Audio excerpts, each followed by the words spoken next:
പാട്ടുത്സവം പ്രതിഭകളെ കണ്ടെത്താനുള്ള വേദി മാത്രമല്ല, അവരുടെ സ്വപ്നങ്ങൾക്ക് കരുത്തേകാനുള്ള മാധ്യമം കൂടിയാണെന്ന് തെളിയിച്ചിരിക്കുകയാണ് നവമുംബൈയിൽ നടന്ന സംഗീത സന്ധ്യ.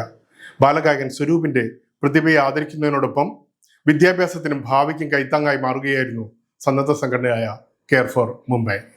സംഗീതാസ്വാദകരെ ഒരുമിച്ച് കൂട്ടി ന്യൂ ബോംബെ കൾച്ചറൽ സെന്റർ സംഘടിപ്പിച്ച സ്വരരാഗം സംഗീത സന്ധ്യ ശ്രദ്ധേയമായി.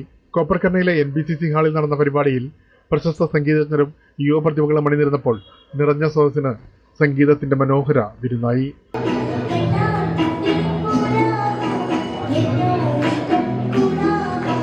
പ്രശസ്ത സംഗീതജ്ഞൻ മധു നമ്പ്യാർ ഉദ്ഘാടനം ചെയ്ത ചടങ്ങിൽ ചലച്ചിത്ര നടൻ ബാലൻ തൃപ്പൂണിത്തറ മുഖ്യാതിഥിയായിരുന്നു.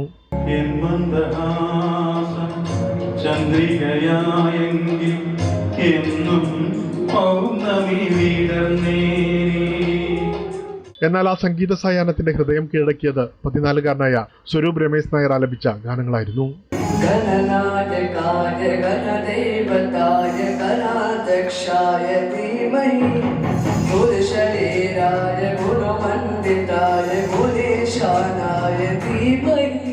ശാരീരിക വെല്ലുവിളികളെയും ജീവിതത്തിന്റെ ദുരിതങ്ങളെയും സംഗീതത്തിന്റെ കരുത്തിൽ അതിജീവിച്ച് മുന്നേറുകയാണ് ഈ ബാലപ്രതിഭ.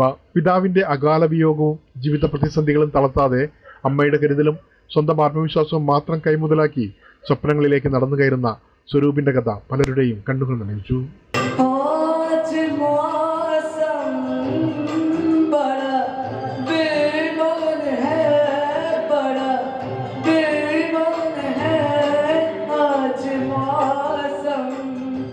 സംഗീതത്തെ ജീവവായുവായി സ്നേഹിക്കുന്ന ഈ 10ാം ക്ലാസ് വിദ്യാർത്ഥിയുടെ പഠനത്തിനും ഭാവിക്കും കൈത്താങ്ങായി സന്നദ്ധ സംഘടനയായ കെയർ ഫോർ മുംബൈ 1 ലക്ഷം രൂപയുടെ വിദ്യാഭ്യാസ സ്കോളർഷിപ്പ് പ്രഖ്യാപിച്ചു. പ്രസിഡന്റ് MK നവാസും ജനറൽ സെക്രട്ടറി പ്രിയ വർഗീസും ചേർന്നാണ് സഹായം പ്രഖ്യാപിച്ചത്.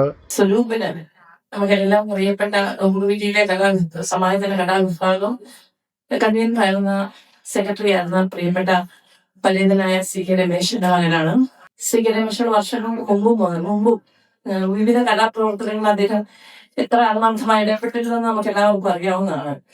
ഈ ഒരു സ്കോളർഷിപ്പ് എന്ന് പറയുന്നത് സ്വരൂപിന്റെ അമ്മയുടെ ഒരു നിശ്ചയദാർഢ്യത്തോടുകൂടിയുള്ള മകനെ കലയിൽ ഉയർത്താനുള്ള ഒരു പ്രയാണത്തിനുള്ള ഒരു ഐക്യദാർഢ്യം കൂടിയാണ്. തീർച്ചയായിട്ടും ഇത് എഫോമിനെ സംബന്ധിച്ചിടത്തോളം ഈ 2 വർഷം ഈ സ്കോളർഷിപ്പ് 1 ലക്ഷം രൂപയുടെ സ്കോളർഷിപ്പാണ് എഫോം ഉദ്ദേശിച്ചത്. 2 വർഷം 50,000 വെച്ച് അത് പ്രത്യേകിച്ച് മ്യൂസിക്കൽ പഠിക്കുവാനും മറ്റ് കാര്യങ്ങൾക്കും ഒപ്പം വിദ്യാഭ്യാസമായി എന്ത് മുന്നോട്ടുള്ള പ്രയാണത്തിനും കെയർ ഫോർ മുംബൈ ഉണ്ടായിരിക്കും. സ്വരൂപിന്റെ ജീവിതകഥ അംശി മുംബൈയിലൂടെയാണ് അറിഞ്ഞതെന്നും ഈ പ്രതിഭയെ പ്രോത്സാഹിപ്പിക്കാൻ തീരുമാനിച്ചതെന്നും New Bombay cultural centre president Manoj Malavika പറഞ്ഞു. സംഘടനയുടെ വകയായി 10,000 രൂപയും ഉപഹാരങ്ങളും നൽകി സ്വരൂപിനെ ആദരിച്ചു. മലയാള സിനിമാ ഗാനങ്ങളും മെലഡികളും ഭക്തിഗാനങ്ങളും നിറഞ്ഞ സംഗീത വിരുന്ന് നിറഞ്ഞ കയ്യടികളോടെയാണ് പരിസമാപ്തി കുറിച്ചത്. അങ്ങോട്ടും ഇങ്ങോട്ടും നോക്കിക്കൊണ്ടവൾ ചായക്കടയിലും കേറുന്നേ, ചായ കുടിക്കുന്നു, ദാഹം തീർക്കുന്നു, ദൂരെ കിഴക്കോട്ട് നോക്കുന്നേ. എന്നാൽ ഈ വേദി സമ്മാനിച്ചത് സംഗീതത്തിന്റെ മാധുര്യം മാത്രമായിരുന്നില്ല. ഒരു യുവ പ്രതിഭയുടെ സ്വപ്നങ്ങൾക്ക് സമൂഹം നൽകിയ കരുതലിന്റെയും പ്രതീക്ഷയുടെയും മനോഹരമായ സന്ദേശം കൂടിയായിരുന്നു. മതങ്ങൾ ദൈവങ്ങളെ സൃഷ്ടിച്ചിട്ടില്ലെന്ന് വയലാറിനെ തിരുത്തി പ്രഭാഷകൻ VK സുരേഷ് ബാബു മുംബൈയിൽ ശ്രീനാരായണ ഗുരുവിന്റെ സന്ദേശങ്ങളുടെ സമകാലിക പ്രസക്തി എന്ന വിഷയത്തിൽ സംസാരിക്കുകയാണ് വയലാർ രാമവർമ്മയുടെ പ്രസക്ത വരികൾ തെറ്റാണെന്ന് സുരേഷ് ബാബു സമർത്ഥിച്ചത്. ശ്രീനാരായണ ഗുരുവിന്റെ സന്ദേശം ഉയർത്തിപ്പിടിച്ച് നവി മുംബൈ ബേലാപൂരിൽ സംഘടിപ്പിച്ച കുടുംബ സംഗമത്തിൽ മുഖ്യപ്രഭാഷണം നടത്തുകയായിരുന്നു VK സുരേഷ് ബാബു.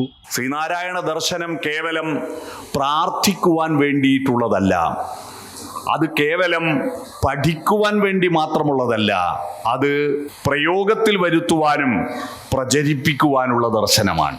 ശ്രീനാരായണ ദർശനം ജീവിതത്തിൽ പകർത്തേണ്ട സന്ദേശമാണെന്നും കൂട്ടിച്ചേർത്തു. ഭാരതത്തിലെ ആദ്യത്തെ പ്രാർത്ഥന, ആ പ്രാർത്ഥനയുടെ പ്രാവർത്തിക രൂപമാണ് ഈ ഭൂമിയിൽ ഒരു ജാതി, ഒരു മതം, ഒരു ദൈവമെന്ന ഗുരുവിന്റെ ദർശനം. ഈ പ്രാർത്ഥനയുണ്ടാകുന്ന കാലത്ത് ഭൂമിയിൽ ഒരു മതവും ഉണ്ടായിരുന്നില്ല. മതങ്ങൾ ദൈവങ്ങളെ സൃഷ്ടിച്ചു എന്ന വയലാർ രാമവർമ്മയുടെ പ്രശസ്തമായ ഗാനത്തിലെ വരികൾ തെറ്റാണെന്നും സുരേഷ് ബാബു ചൂണ്ടിക്കാട്ടി. മതങ്ങൾ ദൈവങ്ങളെ സൃഷ്ടിച്ചു എന്ന് വയലാർ രാമവർമ്മയുടെ ഒരു പാട്ടില്ലേ, മനുഷ്യൻ മതങ്ങളെ സൃഷ്ടിച്ചു, മതങ്ങൾ ദൈവങ്ങളെ സൃഷ്ടിച്ചു. തെറ്റാണത്. ഒരു മതവും ഒരു ദൈവത്തെയും സൃഷ്ടിച്ചിട്ടില്ല. മതങ്ങൾ ഉണ്ടാകുന്നതിന് മുമ്പ് ദൈവങ്ങൾ ഉണ്ടായിരുന്നു. പിന്നീട് ആ ദൈവങ്ങളെ ഉപയോഗിച്ചതാണ് മതങ്ങൾ. ശ്രീകൃഷ്ണൻ ഹിന്ദുമതം ഉണ്ടാക്കിയിട്ടില്ല, മുഹമ്മദ് നബി ഇസ്ലാം മതം ഉണ്ടാക്കിയിട്ടില്ല, യേശു ക്രിസ്തു ക്രിസ്തുമതവും ഉണ്ടാക്കിയിട്ടില്ല. അവരെല്ലാം ദർശനങ്ങളെ ഉണ്ടാക്കിയിട്ടുള്ളൂ. മനുഷ്യന്റെ മനസ്സിലാണ് ദൈവം ഇരിക്കുന്നതെന്ന ശ്രീനാരായണ ഗുരുവിന്റെ ദർശനമാണ് സമൂഹത്തിൽ പ്രചരിപ്പിക്കേണ്ടതെന്നും പറഞ്ഞു. ബുദ്ധി പക്ഷിമൃഗാദികൾക്കെല്ലാം ഉണ്ട്, പക്ഷേ മനസ്സ് മനുഷ്യനേ ഉള്ളൂ. എന്താണ് ആ മനസ്സ്? ആ മനസ്സിലാണ് ദൈവം ഇരിക്കുന്നത്. Sreenarayana Mandirasamithi president M. Damodaran, vice chairman S. Chandrababu എന്നിവരടക്കമുള്ള പ്രമുഖർ ചടങ്ങിൽ പങ്കെടുത്തു. ശ്രീനാരായണ ഗുരുവിന്റെ മാനവികതയും സമത്വ സന്ദേശവും ഇന്നും സമൂഹത്തിന് വഴികാട്ടിയാണെന്ന ഓർമ്മപ്പെടുത്തലോടെയാണ് കുടുംബസംഗമം സമാപിച്ചത്. കാർഗർ കേരള സമാജം ഓഫീസിന് മുന്നിൽ കേരളത്തിന്റെ സാംസ്കാരിക പൈതൃകം വിളിച്ചോതുന്ന മനോഹരമായ ചുമർ ചിത്രത്തിന്റെ മെഴുതുറക്കൽ ചടങ്ങ് ശ്രദ്ധേയമായി. ചിത്രകാരൻ ജയകൃഷ്ണൻ ചിത്രത്തിലെ കഥാപാത്രങ്ങൾക്ക് മിഴിയെഴുതി ജീവൻ പകർന്ന അപൂർവ ചടങ്ങിന് നിരവധി കലാസ്നേഹികൾ സാക്ഷിയായി. നവി മുംബൈയിലെ കാർഗർ കേരള സമാജം ഓഫീസിന് മുന്നിൽ ഒരുക്കിയ കേരളത്തിന്റെ സംസ്കാരവും മതസൗഹാർദ്ദവും പ്രതിഫലിപ്പിക്കുന്ന ചുമർ ചിത്രത്തിന്റെ മിഴിതുറക്കൽ ചടങ്ങ് ശ്രദ്ധേയമായി. ചിത്രകാരൻ ജയകൃഷ്ണൻ കഥാപാത്രങ്ങൾക്ക് മിഴിയെഴുതി ചിത്രത്തിന് ജീവൻ പകർന്ന ചടങ്ങ് കാണികളിൽ കൗതുകമുണർത്തി. കളരിപ്പയറ്റ്, കഥകളി, മോഹിനിയാട്ടം, വള്ളംകളി, ഓട്ടംതുള്ള തുടങ്ങിയ കേരളത്തിന്റെ തനത് കലാരൂപങ്ങളും മയിലും വേഴാമ്പലും കണിക്കൊന്നയും ഉൾപ്പെടുത്തിയ ചുമർ ചിത്രങ്ങൾ ശ്രദ്ധേയമായി. സമാജം secretary Manoj KN, president Pradeep Kumar, treasurer Jayaprakash Warrier എന്നിവർ നേതൃത്വം നൽകി. മികവുറ്റ വിദ്യാർത്ഥികൾക്ക് വിദ്യാഭ്യാസത്തിന്റെ സാമ്പത്തിക പിന്തുണയുമായി വീണ്ടും World Malayali Council Mumbai Province. SSC, HSC പരീക്ഷകളിൽ മികച്ച വിജയം നേടിയ സാമ്പത്തികമായി പിന്നോക്കം നിൽക്കുന്ന വിദ്യാർത്ഥികൾക്കായാണ് ഈ വർഷവും വിദ്യാഭ്യാസ സ്കോളർഷിപ്പ് പ്രഖ്യാപിച്ചിരിക്കുന്നത്. വേൾഡ് മലയാളി കൗൺസിൽ മുംബൈ പ്രൊവിൻസിന്റെ നേതൃത്വത്തിൽ എല്ലാ വർഷവും നൽകി വരുന്ന വിദ്യാഭ്യാസ സ്കോളർഷിപ്പ് ഈ അധ്യയന വർഷവും തുടരും. 2025-26 അധ്യയന വർഷത്തിൽ SSC, HSC പരീക്ഷകളിൽ 85% മാർക്ക് നേടിയ സാമ്പത്തികമായ പിന്നോക്കം നിൽക്കുന്ന വിദ്യാർത്ഥികൾക്കാണ് സ്കോളർഷിപ്പിന് അപേക്ഷിക്കാനാവുക. അർഹരായ വിദ്യാർത്ഥികൾ ജൂലൈ 31-നകം അപേക്ഷ സമർപ്പിക്കണം. അപേക്ഷയോടൊപ്പം മാർക്ക് ലിസ്റ്റിന്റെ പകർപ്പും ഇമെയിൽ മുഖേന അയക്കേണ്ടതാണെന്ന് World Malayali Council Mumbai Province general secretary MK Nawas പറഞ്ഞു. അപേക്ഷകൾ അയക്കേണ്ട ഇമെയിൽ വിലാസം wmcmumbai@gmail.com. ഇടവേളയ്ക്ക് ശേഷം കാണാം മഹാരാഷ്ട്രയിലെ ഏറ്റവും പുതിയ വാർത്തകളും വിശേഷങ്ങളും. പടിയിറങ്ങുമ്പോൾ പ്രതീക്ഷയായി കിളിവാതിലാരോ തുറന്ന പോലെ.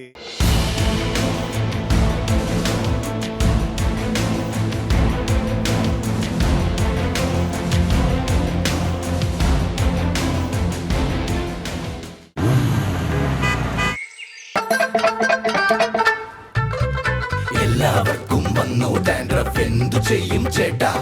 പേടിക്കണ്ട, ഇവിടുണ്ടല്ലോ ഡാൻഡ്രോക്വിറ്റിൻ ഓയിൽ. ഉടനടി മാറും താരൻ, ഉപയോഗിക്കൂ വേഗം. അമൃത്വേനി ഡാൻഡ്രോക്വിറ്റ്, ദി അൾട്ടിമേറ്റ് ഡാൻഡ്രഫ് സൊല്യൂഷൻ. ഓരോ കല്ലിലും സ്വപ്നത്തിന്റെ സ്പന്ദനം, രൂപരേഖയിൽ വിശ്വാസത്തിന്റെ മിനുക്ക്. കാലം കടന്നാലും മങ്ങാത്ത ചാരുത, മനസ്സിൽ പതിയുന്ന വിശ്വാസം.